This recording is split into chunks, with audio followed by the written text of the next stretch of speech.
I'd like to welcome you all to one of our regular seminars where we try and get a range of different speakers, both from academia, from business, from culture. And today, I'm very pleased to welcome Adam Whitmore. Now, Adam is, I'll get this right, Chief Advisor for Energy and Climate Policy at Tinto. It's a small company you might have heard of, but he's going to speak in a personal capacity. So he's not wearing his company suit or his company logos on his slides, and he's going to talk to us really about how carbon markets and pricing is developing in different countries. I notice the title is slightly different from the one on the posters, but I guess it's the same sort of issues. International design of carbon pricing and related issues. So it's scope to talk about pretty much anything. And I'm sure you all want to ask lots of questions again, and we'll have a drinks after the talk as well, so you can carry on discussions in a slightly more informal setting. Adam's going to talk for 50 minutes, something like that. You're expecting Greenpeace through the window about 4:45, so that should be fine. Great. Good. Okay, thanks, Simon. Okay, I just thought of a few things after we agreed the title that I wanted to talk about, so I put it broader. So the agenda, I'm going to talk about the spread of carbon pricing around the world, the issue of emissions trading schemes versus taxes, other design features of carbon pricing scheme, then a bit about the role of China, and finally, and this is going off topic a bit, talking to others in what can often be a rather fraught and difficult area. So I think this next slide is, with price, probably my most used slide over the last year or so. There's sometimes some mood music you get from the press and so forth, somehow carbon pricing as an idea whose time is gone or it's going out of fashion, etc. Not true. This is what has happened to carbon pricing over about the last decade, and running a couple of years into the future so we can look at schemes still to be agreed. And two lines. The top line, the blue line, is the percentage of jurisdictions that have emissions in jurisdictions with carbon pricing. So if every jurisdiction in the world has some sort of carbon pricing in place, that line will be at 100%. But typically carbon pricing schemes don't price all emissions within a jurisdiction. So for example, the EU ETS does not price the transport sector. That's handled by other things. And so that bottom line is the proportion of emissions actually priced. And here I'm talking about CO2 from energy and industry, so excluding CO2 emissions from deforestation and other land use, and also other greenhouse gases. And you can see you've gone from 10 years ago, a few carbon taxes in Northern Europe, to a vast range of jurisdictions introducing different carbon pricing schemes. The EU ETS was the first really large carbon pricing scheme, and there are a range of others in North America and elsewhere, and then taking the next big step up now with pilot emission trading schemes being introduced in China. We have the phenomenon of repeal of the Australian scheme, but from a global point of view, that's a blip rather than a trend. And then South Korea, the ones with question marks are where there are firm plans but legislation is not yet passed. So Australian repeal has not yet been passed, though it seems very likely. Likewise, South Africa's proposed carbon tax has been announced by the government as an intention, but it's not yet clear that that is definitely going to happen. But you see, you've got over a fifth of the world, or fifth of the world's emissions now occurring in jurisdictions with carbon pricing. That will go to over 40% if China were to introduce some kind of national carbon pricing scheme. So very much an idea that is spreading around the world. And I've actually excluded here a couple of things that you could arguably include. Japan and Mexico have both introduced rather low energy taxes, which they brand as a carbon tax, but didn't seem to me to be focused enough or serious enough in terms of their magnitude to qualify for inclusion. But you could add a couple of other jurisdictions onto this if you were stretching it. Now, there's a lot of discussion about whether you should go for emissions trading schemes where you issue allowances, which then become priced, allowing you to emit a ton of CO2, or whether you should just tax CO2. And in fact, that's a bit of a false dichotomy. Most of the schemes in place around the world have elements both of price management or of quantity management.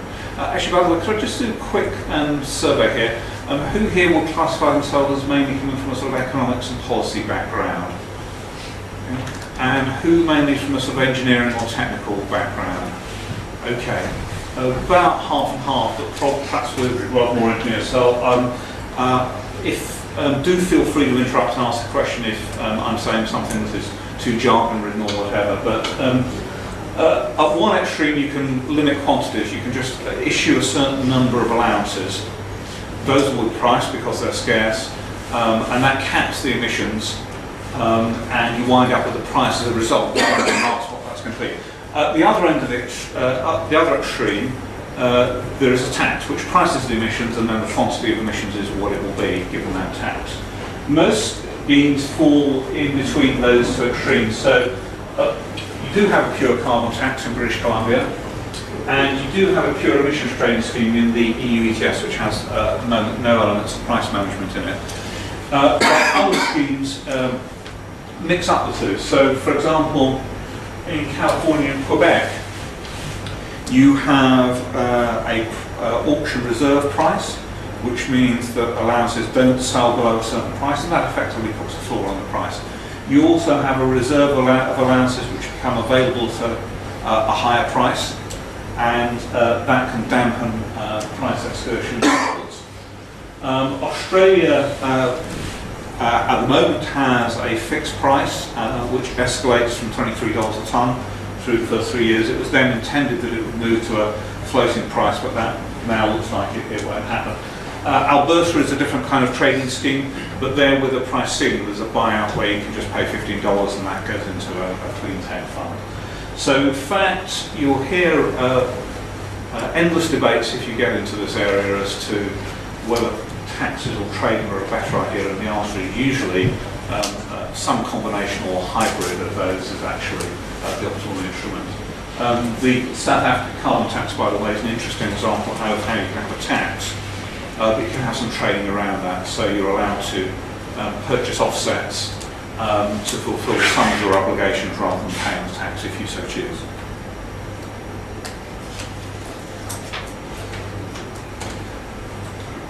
So there's many other features of carbon pricing that we've been defined, and most of these will be subject to debate. So you've got use of offsets, so that's instead of surrendering an allowance, you can pay for emissions reduction, typically in a developing country, but not always, and that will then discharge your obligation. Now, I think under all schemes that have been implemented, they're not one proposed version of the Australian scheme, but under all the implemented schemes, you've got restrictions by quantity. You're only allowed to do that for so much of your obligation. You also have type, so certain sort of land use offsets were excluded from the EU ETS. They just were regarded as not valid. And also by geography, so the EU has accepted international units, but in North America, they tend to be restricted to domestically, either within the state or within the country. Coverage of sectors. Some schemes include the transport sector, some don't. Some include gas for domestic use, some don't. While the purest economic argument tends to be for as broad a coverage as you can, there are often good reasons why people choose to restrict the coverage, either because they're already doing things in other sectors, or because the political palatability issues, for example, with having a carbon price flow through to domestic gas bills. In Europe, I think one of the reasons that the transport sector has been kept out is that gasoline taxes are quite high in Europe anyway. If you convert the UK or German tax on petrol into a carbon price, you get several hundred euros per tonne, way above what the carbon price in markets is at the moment. There are also fuel efficiency standards which are coming down over time. So other instruments being used for the transport sector. coverage of gases, do you include just CO2 or do you include other gases like methane, PFCs for example? And then finally shielding of industry, where actually there's a remarkable commonality of level, although there's some difference in approach. So because of the very fragmented nature you're seeing of carbon pricing, a dozen or more schemes around the world, and lots of countries still doing nothing, there's a lot of concern about emissions leakage. That's a transfer of industry from jurisdictions with pricing to jurisdictions without. And so pretty much everywhere that's introduced carbon pricing has some sort of shielding, most commonly in the form of granting free allocations of allowances to industry for the most emissions intensive industry, which is most exposed to international competition. That gets some free allocations. So for example, aluminium, which is a very emissions intensive industry,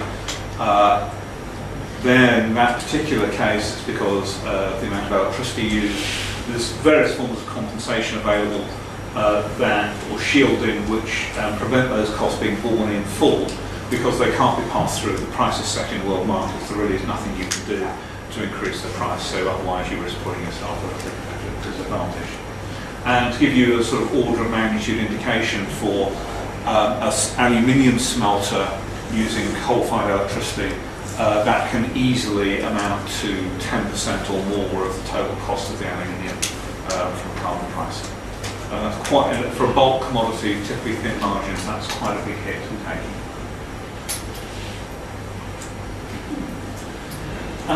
Prices have tended to be lower than lots of people expected, and this may be coincidence, but it's tended to be rather higher where the price has been fixed than under emissions trading schemes.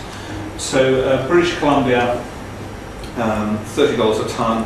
The UK carbon price support, the target level is £16 for this year, due to rise to 30 by the end of the decade, which will give the UK the highest carbon price anywhere in the world except for Sweden, which is on this chart that's too big when it can't go off the scale. It's $100 plus. Australia, as I said, at the moment, $23 plus a bit of indexation. Alberta 15, and then California and the EU emissions trading schemes are quite low levels. And finally, RGGI, which Regional Greenhouse Gas Initiative, a regional trading system for the power sector in some northern US states at very low levels, about $3. This grey area is the US Environmental Protection Agency estimates for the social costs of carbon, which means the best estimate of the cost of damage that's being caused. So those of you from a policy and economics background will recognise that basic theory of environmental pricing says you ought to price the production of the damage it causes to internalise into the price system the environmental externality. And at the moment in a lot of jurisdictions we're below that, at least the trading schemes. California, however, does have an escalator on the price floor, which will bring that up into the social cost of carbon range in 2 or 3 years from now. So California is getting there. But this is about the midpoint of the range, and at the moment carbon prices look pretty cautious compared with where they really ought to be. I mentioned briefly the California price floor and ceiling. So the way this works is that it's very much an emissions trading scheme. There's a chunk of allowances which you buy and sell in the market. But some of those have been set aside and put into what they refer to as a price containment reserve.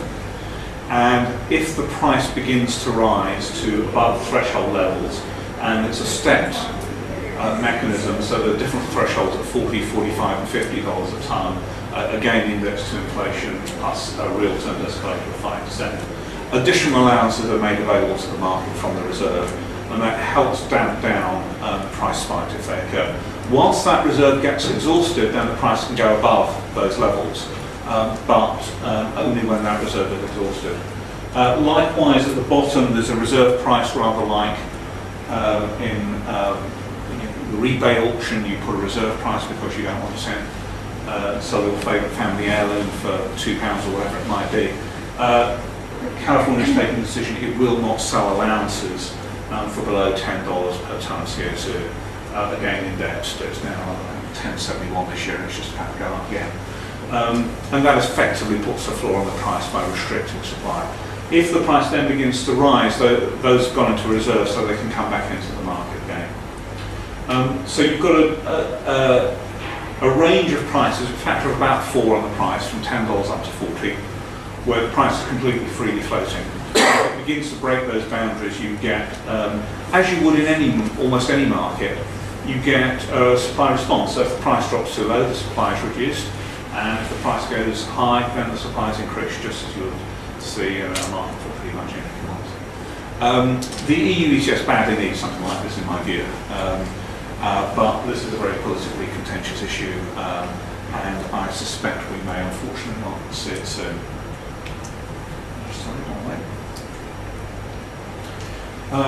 Okay, this one is those who are really sort of hardcore about their policy, so the rest of you can kind of close your ears for a moment if you feel like it, and also probably an example of the sort of graphic not to put up at a presentation like this. But one of the other mechanisms for EU ETS reform, for those of you who don't follow these things, the EU ETS is oversupplied at the moment as a result of the recession.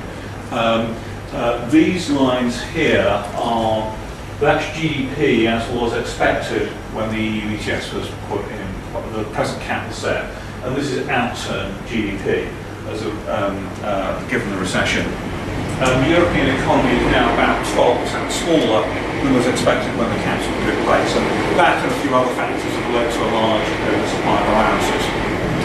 And this is provoking a lot of discussion at the moment of reform. There are various options, one of which is just to cancel a whole bunch of allowances so we've got fewer. Another is price, but that doesn't look like it's going to fly, even though it's probably the best idea. So another thing under discussion is, could you have a reserve where you put aside allowances in response to changing economic conditions?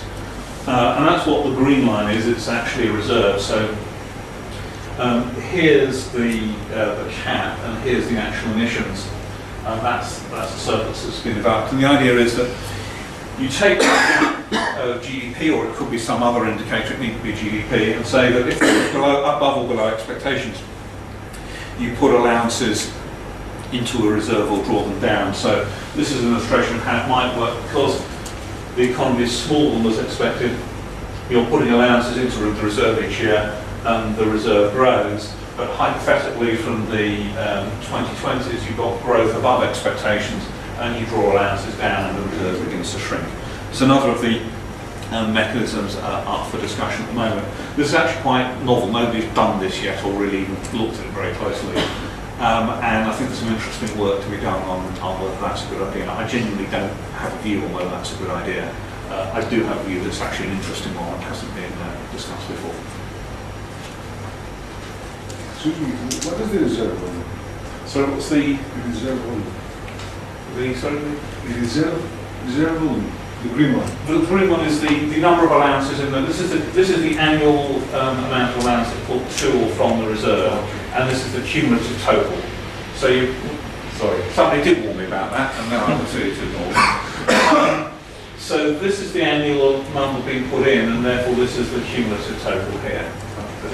It grows over time until at the end of the phase you reset your expectations, and then it's assumed, just for illustrative purposes, that actually GDP is above expectations instead of being below expectations here, and therefore you begin to draw down allowances from the reserve. The idea is in a recession, you've got more allowances you need, you put them to one side. If you've got a period of more rapid than expected growth, you ease the burden by releasing allowances from the reserve. Thanks. Okay, now, until I started working for a very international company, I used to focus quite a lot on the UK and on Europe.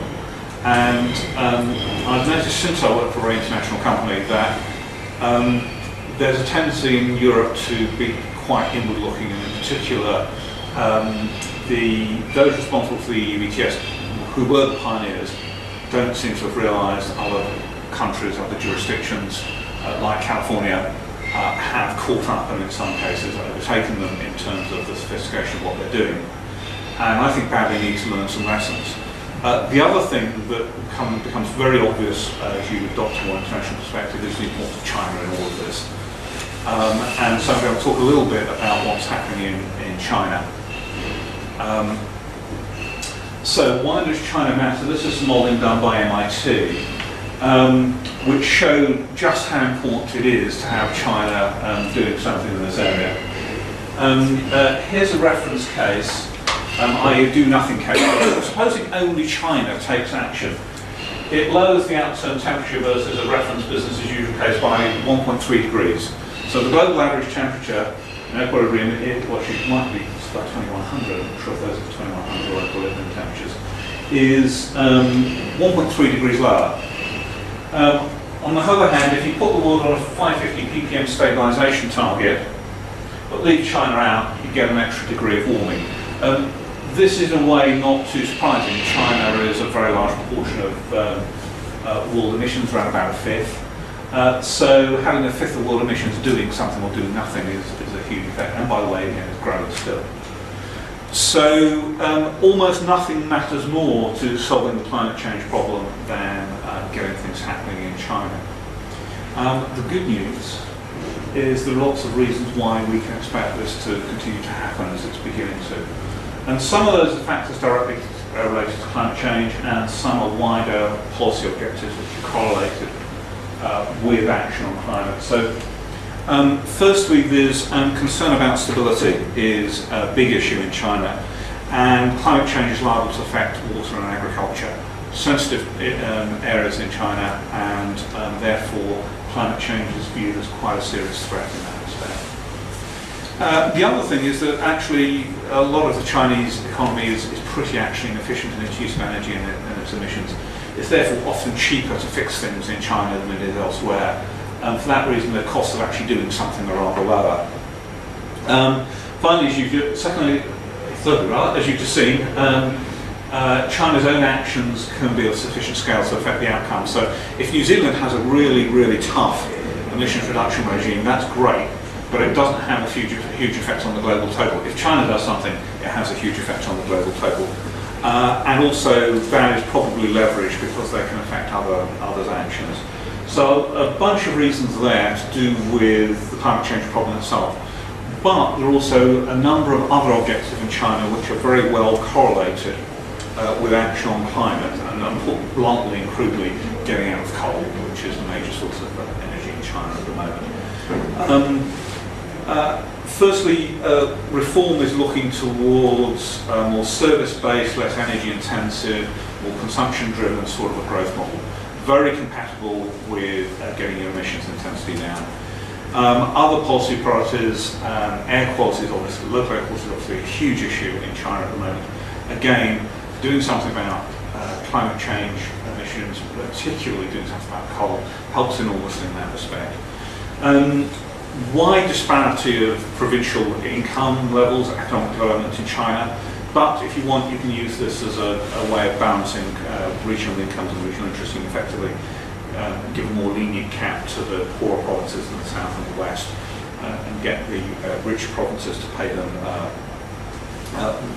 for essentially for abatement, having more demanding objectives. If you want, that's not planned at the moment, but could go that direction. And finally, not as bad as other places, but China does have an emerging demographic problem. The working age population is already peaking, and support ratios are beginning to increase.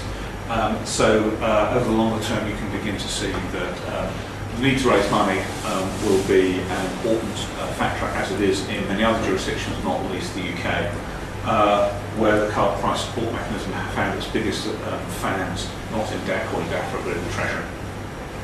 I think it's fair to say DEC were reasonably progressive about it as well. I've talked a lot about carbon. And I should have mentioned, by the way, you've seen on the earlier slides there, China is introducing 7 regional emission trading schemes. One is up and running, 2 are due to go live imminently, Beijing and Shanghai, and then the other 4 sometime over the next year or so. That's a huge chunk of emissions. Guangdong province alone is bigger than I think, any of the other emissions trading schemes, bar the EU ETS. Grantham is like a country in itself in terms of emissions, and quite a large one. So it's a huge step forward in progress towards carbon pricing globally. And if, as is the stated intention, carbon pricing is introduced nationally in China, that will be a huge step forward in solving the problem. I don't want this to give the impression, I think, that carbon pricing is the sole solution to reducing emissions. It's the only policy option you need to pursue. Here are some of the other things you need to be thinking about. There are, by the way, some kind of carbon market fundamentalists out there who think the answer is just to put a carbon price on everything and that will solve the problem. There are actually many more challenges to reducing emissions than that result from other market failures and bits of stickiness in the system. So probably go down well with some of the audience here. I do think incentives and support for development and commercialisation and deployment of new technologies are worthwhile. There is almost nothing more hopeful, in my view, in terms of getting emissions down with falling costs in renewables you've seen recently, especially solar, which is rapidly becoming very competitive, and more of that we see better. Regulation of the buildings and the transport sector, insulation for buildings, efficiency standards for vehicles. Performance standards can make sense. In some cases, the US is going more of a performance standard route in the power sector than a carbon pricing route because of the difficulty of getting carbon pricing legislation through Congress. But the EPA is acting and that can work.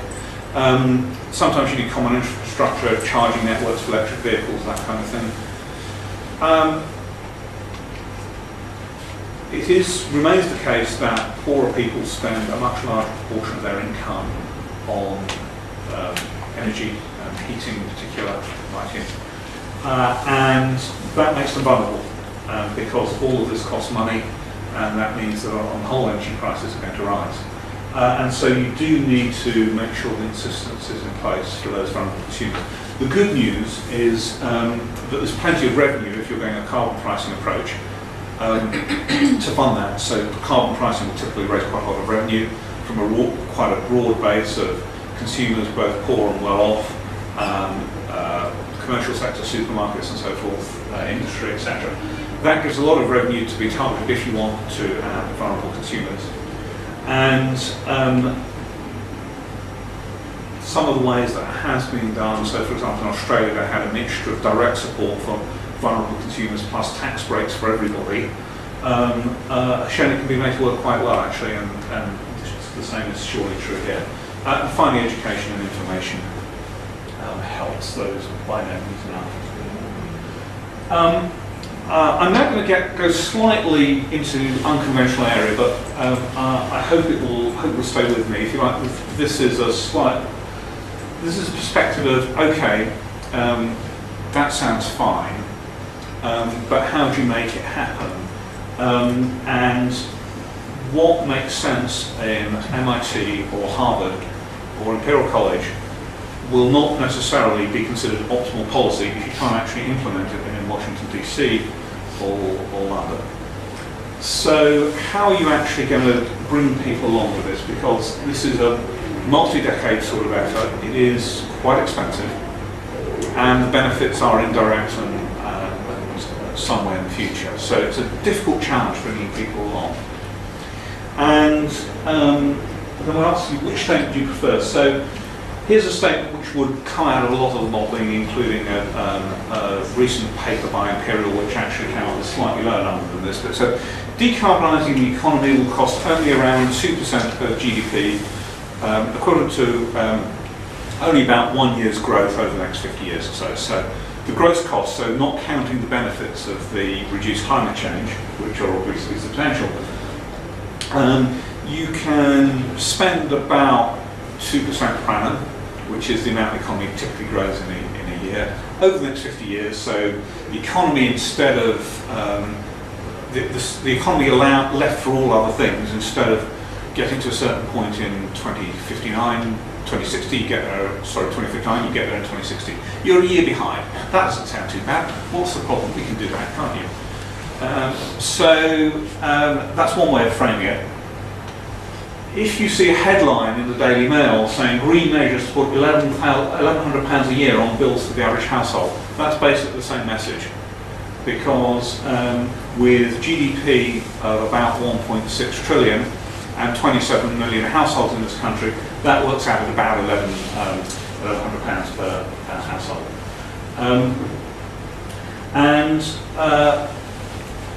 That is a bit of sleight of hand, because it's all bills. It assumes all costs, including those borne by supermarkets and industry and so forth, flow to consumers. That's not on consumers' individual energy bills. But nonetheless, I hate to accuse the tabloids of using headlines which are potentially misleading, but you can see how they present it that way. Yeah? And more so, if low carbon electricity is more expensive, and it's more expensive by the amount that the Hinkley contract, which is £92.5 a megawatt hour, is more expensive than the current market price of electricity, you're going to put a couple of £100 on average on household electricity bills. So even if you focus on that, it's quite a lot in most people's terms. So I do think you can't ignore the fact that this is uncomfortable for a lot of people, and you have to make it as easy as possible.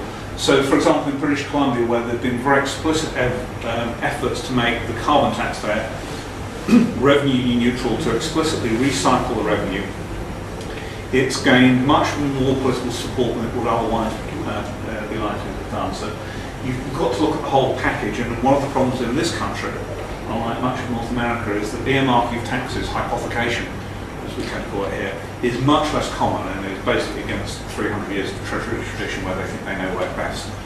That makes things difficult. But I still think it's fair to point out that the money raised through EU allowances, auctions for EU allowances under EU ETS, plus carbon price support, are easily enough to finance continued rising in personal allowances and targeted help at energy poor households. The other problem is that I suspect many people in this room, certainly I'd say the majority of the people working on climate policy, have a certain set of values. And actually your values are a very strong determinant of how you assess climate change as a threat, and partly what you think needs doing about it. This is some work done out of Yale by Dan Kahan and team, what they call Cultural Cognition Project. And they found the strongest predictor of people's assessment of the threat of climate change was actually their personal values. So green, you think it's a slight risk, and yellow, you think climate change is a more severe risk, and red, you think it's a very severe risk. And they rank people on two dimensions. One is more egalitarian versus hierarchical. So do you think people should more or less be pretty much equal and have an equal role in society and equal status, or do you think a sort of hierarchical ordered society is preferable? And the other is communitarian versus individualistic. So individualists tend to believe that people make their own luck, and it's important to build self-reliance and that kind of thing. And communitarian is more sort of standing on the shoulders of giants, we all single swim together kind of view of the world. And those towards the egalitarian and communitarian ends of the spectrum are very much more likely to rate climate as a severe risk than those towards the individualistic and hierarchical end of the spectrum. Now this is US data, so it's a particular culture. And I haven't seen this replicated elsewhere, but you see research which would imply this is probably quite likely true in other societies as well. And this is not about people up this end knowing less or being less scientifically literate. They've looked at the effect of general scientific literacy, so not specific scientific knowledge of the climate problem. And they found actually what this does is essentially polarise views. So people over to this side tend to become much more concerned the more scientifically literate they are. Towards this side, they become, if anything, less concerned, and certainly no more concerned. The theory being that you get better at picking holes and thinking, well, actually it can't be that bad because, and if you've got some scientific training, you can think of a reason why it might not be so bad. So it's not a problem that can be addressed by further education, certainly not by improving general scientific literacy. It's much more to do with how you relate to those around you. So if you're a member of a golf club in Scottsdale, which is a rich area of Arizona, just north of Phoenix, you're not going to make yourself very popular by saying you shouldn't be driving that car. Don't you realise that's wrecking the planet? Likewise, if you're in the liberal arts faculty at Boston University, you're unlikely to make yourself popular if you walk in and out, you've just realised this whole climate change thing is a fiction. You tend to respond to those around you and share your values. So, a very, very strong effect. The strongest explanatory variable they found. And of course, these people have votes, and you need to bring them along too. Okay? So, actually, there's a nice quote here from Senator Innerfeed, who was chairman of the Senate Environmental Committee, and famous for saying that it was climate change was the greatest hoax ever perpetrated on the American public. And he also said that I thought climate change must be true until I found out what it cost to fix. Now, that is obviously ludicrous, and that is a real quote. I didn't believe it, but you can find the video of that interview on the web. It's not too hard to find. But actually, I think he was speaking for a lot of people. They don't like the idea that it's going to cost them several £100s a year, so they just prefer not to believe it, or at least not believe the problem is that urgent, or at least believe that other people should be solving it, or at least believe that, well, perhaps yes, but there's loads of time really isn't there. And I think it's important to try and recognise the reality, both of the way that values affect people's perceptions, and the genuine concern, legitimate concerns that people have about things like cost. So how can you avoid alienating those with hierarchical and individualistic values? Well, firstly, it's been found to be more effective to communicate consensus on climate change rather than explain the science itself. So instead of trying to give people a course on atmospheric physics, just say, look, 97% of climate scientists agree with this, maybe even, as I'll come to in a moment, put a graphic there, and that may well be more effective. So changing perceptions of solutions to limiting climate change. It's interesting to me how much less opposition you've had to Hinkley, despite the enormous price, from certain sections of the media than you have to renewables and so forth. That's because on the whole, people with hierarchical values will tend to respect technical elites who govern nuclear power plants and that sort of thing. And they're sort of more reduced as Matt Ridley, who is wrong about most things in this area, complained that the problem with nuclear power is there's too much regulation to make it too safe, is it? To make it very, very, very safe instead of only very, very safe. And when you come down to complaining that regulation is making nuclear power too safe, you're on a pretty weak ground, I would have thought. So, and it's been found in the US as well that talking about the importance of nuclear power as opposed to regulation of companies as a solution makes it more palatable. Part of what people fear often if they are of individualistic or hierarchical views is government interference in their lives. Choose the right person to give the message. If you want to convince an American conservative about this issue, get a member of the US military to talk about the security threats of climate change. Do not show them a video by Al Gore. It's not going to work.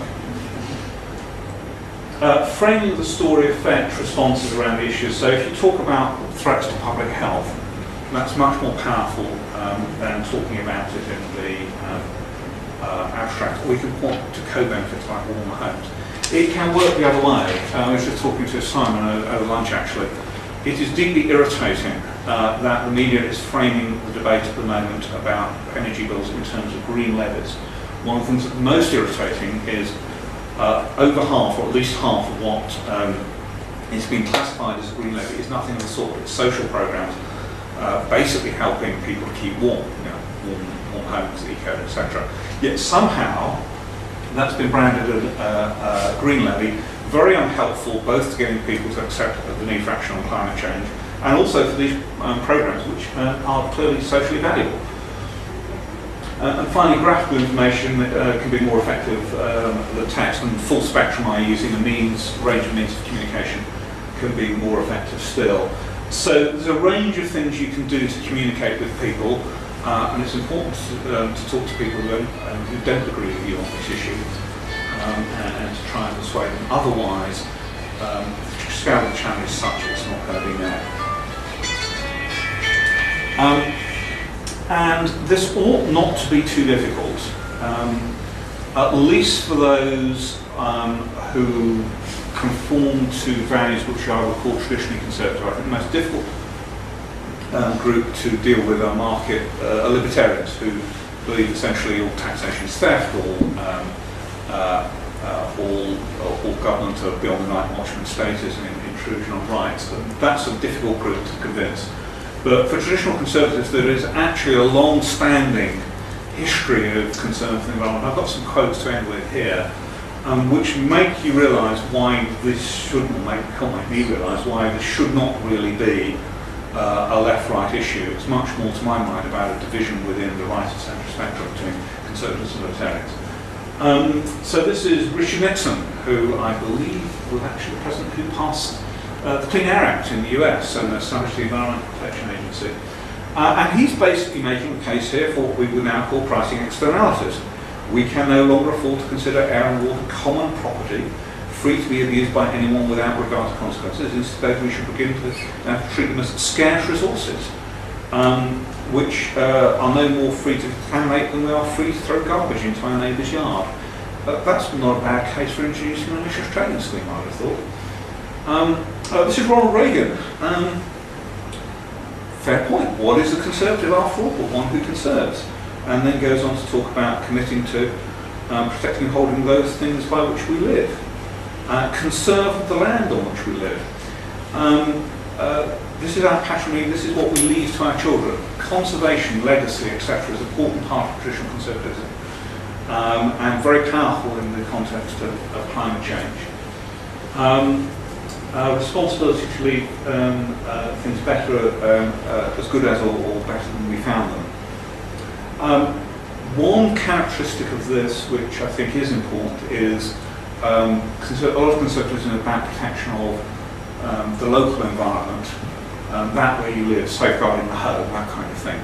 And to the extent that you can point out local aspects of impacts of climate change, or do something as simple as let the local community take a stake in the benefits of those renewables near them, that's going to be much easier. Why shouldn't the local community take some of the benefits of the wind farm sited in their neighbourhood? Seems to me sensible. That'll help bring conservatives along. And finally, this is Margaret Thatcher. Nobody's idea of a sandal-wearing, tree-hugging environmentalist, but it's we conservatives who are not merely friends of the earth, we are its guardians and trustees for generations to come. Notice the similarity with the Reagan statement there. No generation has a freehold on the earth. All we have is a life tenancy with a full repair and lease. This government intends to meet the terms of that lease in full. Now, there's something that Dalai Lama has said, which is the earth is our only home. If we're not here to look after it, what are we here to do? It's almost exactly the same statement using almost exactly the same metaphor. And if Margaret Thatcher and the Dalai Lama are not natural ideological bedfellows to actually come to what is pretty much a common view on these things, then it ought not to be too hard. So if there's a final plea, try and reach out beyond the narrow community that's particularly interested in this issue. Don't only talk to people who read The Guardian. Talk to everybody, because everybody needs to be on board on this one. I'll end that there and take some questions. Thank you.